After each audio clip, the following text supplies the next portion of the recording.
Halo semuanya, melanjutkan dari bagian pertama cara membuat template blog sendiri. Kali ini di bagian kedua kita masih membahas tentang HTML. Ada beberapa hal baru yang bisa kita tambahkan, tag-tag atau elemen-elemen baru di dalam HTML. Kemarin kita sudah pada tutorial yang pertama sudah dibahas mengenai tag, heading 1 dan paragraf. Heading ini sebenarnya ada banyak, ada 6 lebih tepatnya, di mana semakin besar angkanya, maksudnya H1 yang paling besar, H2 semakin kecil, dan H6 yang paling kecil. Kita coba dulu, mohon diikuti. Di sini strukturnya sudah saya buat. Yang belum membuat silakan dibuat dulu di text editornya seperti biasa yang telah dijelaskan pada tutorial yang pertama. Ya, seperti ini H1, H2 dan H3 semakin kecil, H1 yang paling besar. Selanjutnya ada lagi yang kita perlu pelajari, sudah saya jelaskan juga pada artikel kita yang kedua, yakni beberapa elemen formatting dalam HTML dinamakan formatting, yaitu seperti tag B, dimana ini berarti tebal, bold, jadi semua yang ada di dalam tag B ini akan tebal. Begitu juga dengan I yang akan italic atau miring, dan U atau underline, maksudnya di garis bawah. Kemudian kita lihat dulu ya, seperti ini, tebal, miring, dan underline. Kenapa dia tidak seperti tag heading dan P yang langsung sudah dibuat satu langsung ke bawah, tapi ini dia menjadi seperti ini, satu baris saja.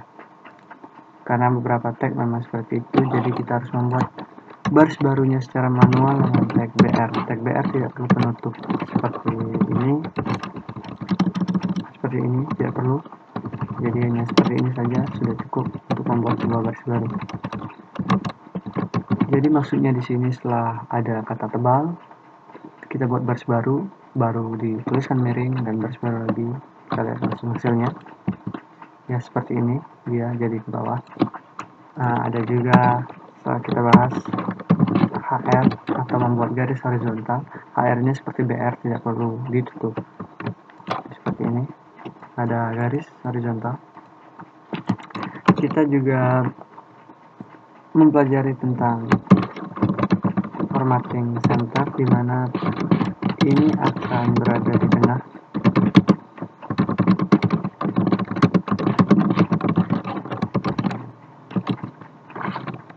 Silakan diikuti ya. Ya, tulisan ini akan berada di tengah. Center ini bisa mengupdate beberapa tag, misalnya H4.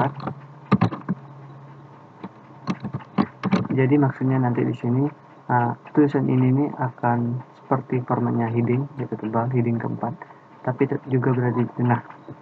Seperti ini misalnya. Ya, seperti ini, heading 4, berukuran seperti ini. Ini bukan bold ya, tapi heading keempat. Dimana heading keempat lebih kecil daripada heading ketiga, dan seterusnya. Kemudian setelah itu kita juga mempelajari tag untuk membuat sebuah link.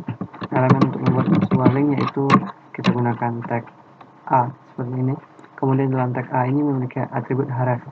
Href ini untuk menuju link yang akan dituju, menuliskan link. Misalnya kita buat seperti ini,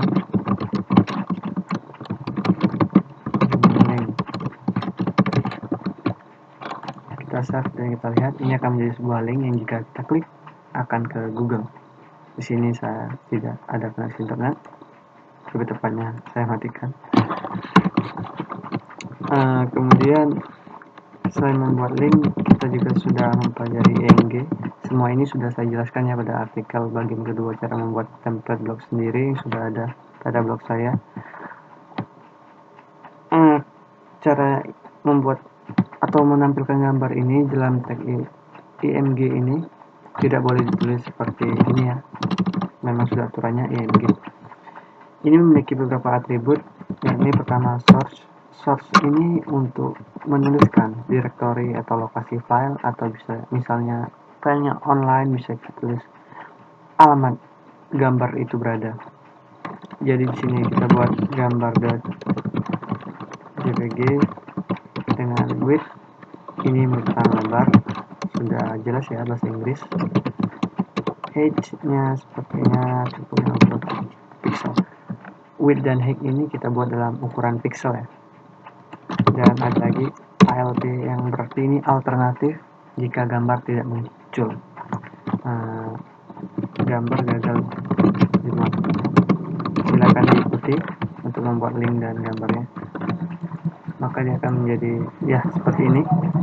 Ini lebarnya 150 px, tingginya 50 pixel, dan gambar ini gambar.jpg yang dimana berada harus kita buat dalam satu folder HTML-nya ya. Ini gambarnya dipanggil. Dan untuk apa ALT ini, misalnya kita directory gambarnya itu salah atau tidak ada, maka ALT yang akan muncul. Contoh ya seperti ini, gambar gagal dimuat. Selanjutnya kita juga mempelajari tentang pembuatan list. Mohon diperhatikan yang ini agak sedikit rumit. Jadi untuk membuat list kita membutuhkan elemen ul, kemudian li. Li ini merupakan list-listnya nanti dan yang harus berada pada tag ul. Begini contohnya. Kita bisa membuat sini.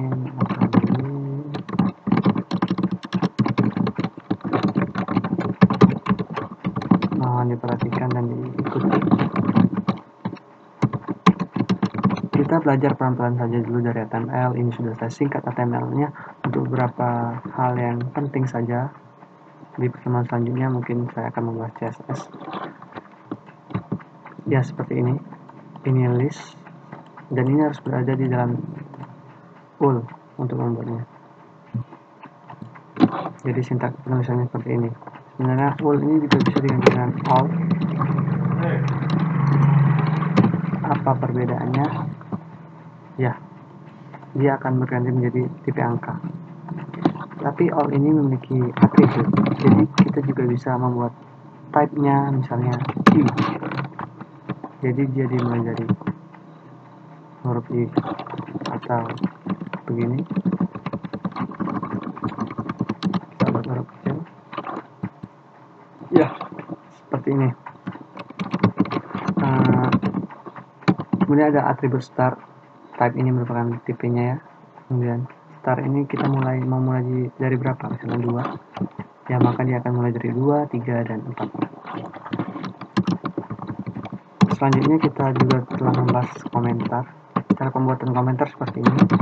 Ini komentar. Komentar ini merupakan sebuah catatan kecil ya. Dalam HTML kita memerlukan ini untuk membuat catatan kecil. Misalnya kita nanti ada lupa sintak.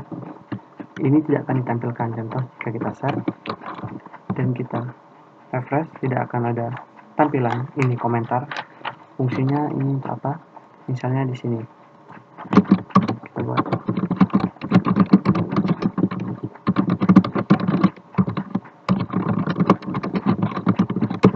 ya. Jadi ini merupakan cara untuk membuat list. Kita membuat sebuah catatan agar suatu saat jika kita melihat kode ini lagi yang telah kita simpan, kita tidak lupa ini kode apa, karena sudah ada catatannya. Dan ini komentar pada HTML.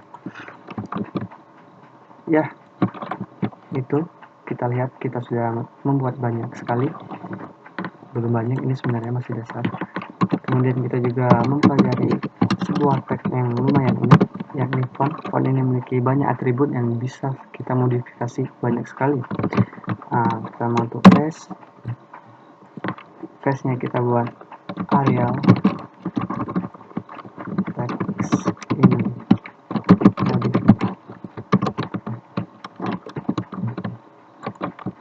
Ya seperti ini dia akan muncul kalimat dalam bentuk font Arial.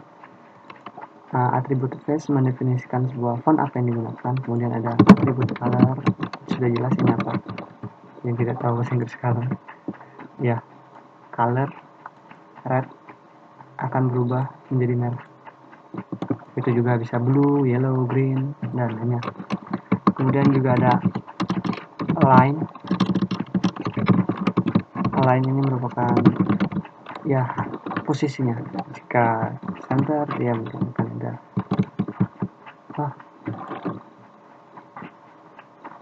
Tidak bisa ya, kita buat seperti ini ya. Jadi untuk membuatnya berada di tengah, kita harus mengapit dulu kalimat ini menjadi sebuah P. Jadi untuk membuat sebuah kalimat kita yang berada di tengah, agar fungsi align ini bekerja, kita harus mengapit P di dalam font. Jadi sudah jelas fungsi font di sini.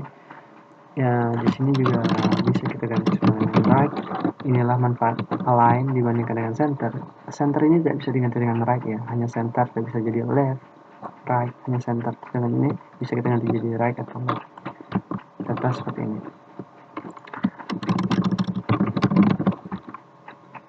Ya, itu tadi yang kita bahas. Jadi apa yang bisa kita buat dengan ini? Dengan HTML saja, coba kita rangkai ya. Sebenarnya kita sudah bisa membuat sesuatu walaupun hanya dasar ini saja. Misalnya kita buat seperti ini, silahkan diikuti dan diperhatikan.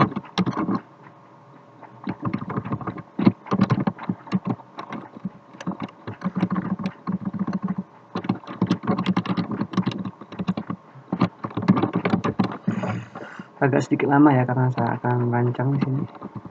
Saya merancang.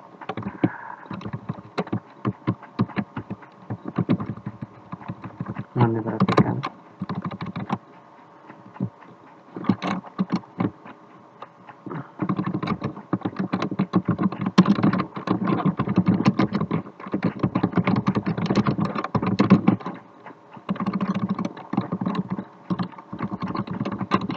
Jadi apa guna saya enter seperti ini, saya tap ini sebenarnya sama saja ya dengan kita terus lurus seperti ini. Ini hanya supaya rapi saja dan mudah dibaca. Seperti ini ya. Kita lihat sini.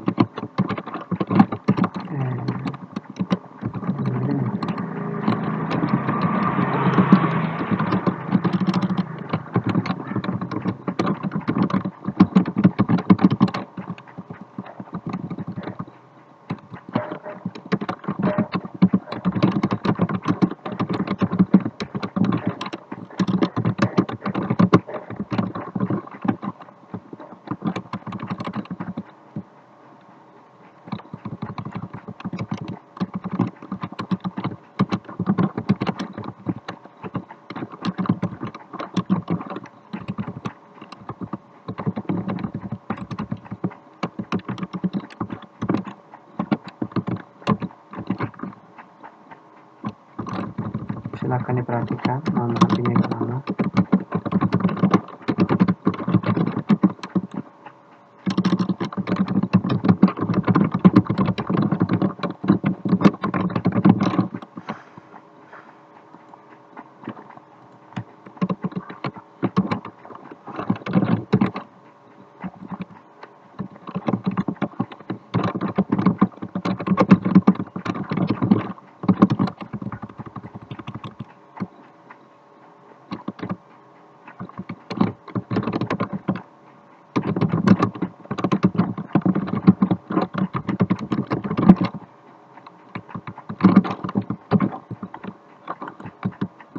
Ya, kita lihat ini dengan HTML saja, kita baru bisa membuat hal seperti ini.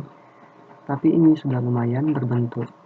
Jika kita tambahkan CSS sedikit-sedikit saja, mungkin sudah lumayan membuat sebuah tampilan untuk template blog, walaupun sangat sederhana nantinya, tapi kita bertahap dan kita selalu mengembangkan nantinya jika sudah CSS sampai menjadi template yang bagus. Dan lihat, Anda sudah bisa membuat hal seperti ini dengan 2 kali pertemuan saja. Ini merupakan hal-hal penting dari HTML. Sebenarnya masih banyak sekali, tapi saya hanya membahas hal-hal penting agar Anda tidak terlalu pusing dan mudah dipahami. Mungkin ini saja untuk tutorial mengenai kedua. Silakan jika ada pertanyaan boleh menanyakannya lewat komentar.